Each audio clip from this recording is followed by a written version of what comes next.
লিও, শরীর খারাপ? শরীরটা ভালো লাগে না তোমার? হ্যাঁ, শরীরটা খারাপ হয়েছে?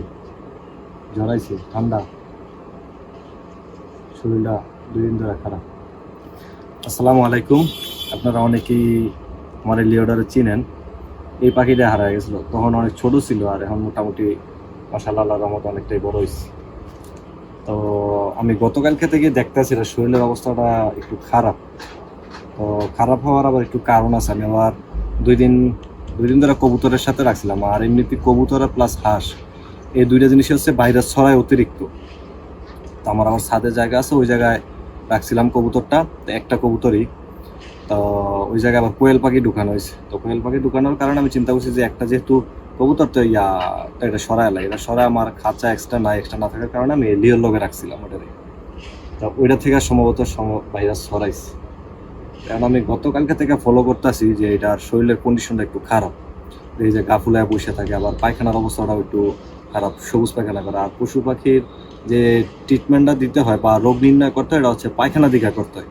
শরীর দেখে বোঝায় না, মানুষের যেমন শরীর দেখে বোঝা যায়, এগুলার বোঝায় না, এগুলো পায়খানা দেখা করতে হয়।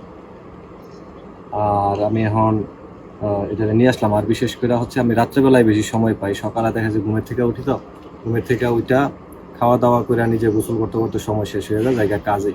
তো রাত্রেবেলা কাজের থেকে আইসি মেনলি আমার সময়টা। তো এখন আয় পড়লাম, চিন্তা করলাম যে এটা নিয়ে একটু আপনাদের দেখাই। তো সমস্যা নাই, এটা আশা করি যে ঠিক হয়ে যাবো 2 দিনের ভিতরেই। কি হ্যাঁ, আর এখন হচ্ছে কি এটা হাতে ধরে খাওয়াইতে হবে। আর হাতে ধরে খাওয়ানোর কারণে কি, শরীর দুর্বল হয়ে গেলে ওরা সচরাচর নিজে নিজে খাইতে চায় না, গা ফুলায় বসে থাকে। মানুষের যেরকম জ্বর আসলে মানে এটা অরুচি পরে মুখে, এগুলো হচ্ছে এরকম নিজেরা খাইতে চায় না, চুপচাপ বসে থাকবে এক কোনায় মাথা গুজায়। তখন নিজে খাওয়াইতে হয়। আর খাওয়াইলে হয় কি, শরীরটা সুস্থ থাকে। আর যদি না খায়, তাহলে না খাইতে দেখা যায় কি শরীরটা দুর্বল হয়ে যায়। আর দুর্বল হলে তখন যত ওষুধই দেয়, ওষুধ আর কাজ হয় না। ওই যে রোগ প্রতিরোধ ক্ষমতাটা জিরোতে নামা যায়। তা জিরোতে নামলে তখন আর ওষুধে কাজ হয় না। এই জন্য কি নিজে ধরে খাওয়াই দিতে হয় তখন। কিসে? ওঠো, এই জায়গায় ওঠো। শরীরটা খারাপ না? শরীর ভালো থাকলে অনেক খেলাধুলা করে, অনেক শয়তানি করে। এখন শরীরটা খারাপ, তো একদম নিশ্চুপ হয়ে দিচ্ছে। তো এই জন্য হচ্ছে যে খাবার বানায় নিয়ে এসে ওরে এটা দিয়ে খাওয়াই দিন। এটার আবার মাপ আছে, এটা হচ্ছে সম্ভবত 15 ml। তো পাখির বয়স অনুযায়ী এটার ml ভাগ করে খাওয়াইতে হয়। কোনোটা 5 ml, কোনোটা 3 ml, কোনোটা 10 ml, এরকম করে ভাগ করে খাওয়াইতে হয়। এখন এটা খাওয়াবো। এটা খাওয়ানোর পরে আবার অ্যান্টিবায়োটিক নিয়েছি। অ্যান্টিবায়োটিকটা হচ্ছে আমার পকেটে আছে, এই যে এটা হচ্ছে খাওয়াই দেবো। এটা খাওয়াইলে আশা করি যে 3 দিন দিব। কিন্তু অ্যান্টিবায়োটিক ডোজ হচ্ছে কি 5 দিন দিতে হয়, মিনিমাম 5 দিন দিতে হয়, যেটা হচ্ছে অ্যান্টিবায়োটিকের নিয়ম।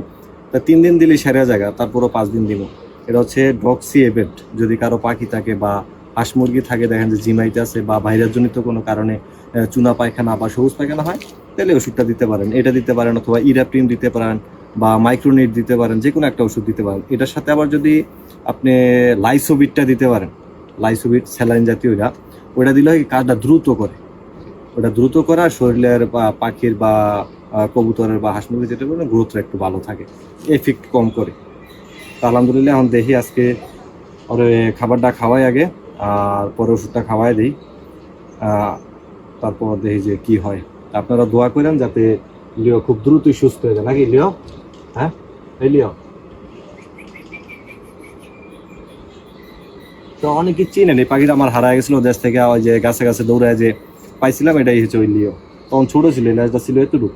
ঠিক আছে, মশলা দিলে অনেকটা বড় হয়েছে, এটা আরো বড় হইবে, এখনো বাচ্চা, এখন প্রায় বয়স হয়েছে 4 মাসের মতো। তো আজকের পর্যন্ত ভিডিও এই পর্যন্তই। সবাই ভালো থাকেন, সুস্থ থাকেন। যদি কেউ ফেসবুক থেকে দেখে থাকেন বা আমার ভিডিও কিঞ্চিত পরিমাণ ভালো লাগে, তাহলে একটু ফলো করে দিন। আর যদি ইউটিউব থেকে দেখেন, তাহলে একটু সাবস্ক্রাইব করে দিন, এটাই আপনার কাছে রিকোয়েস্ট। আর যদি মনে না আছে, তাহলে সমস্যা নাই, দেখতে থাকেন, হয়তো বা এক সময় দেখতে ভালো লাগতেও পারে। ঠিক আছে, তো সবাই ভালো থাকেন, সুস্থ থাকেন, আল্লাহ হাফেজ।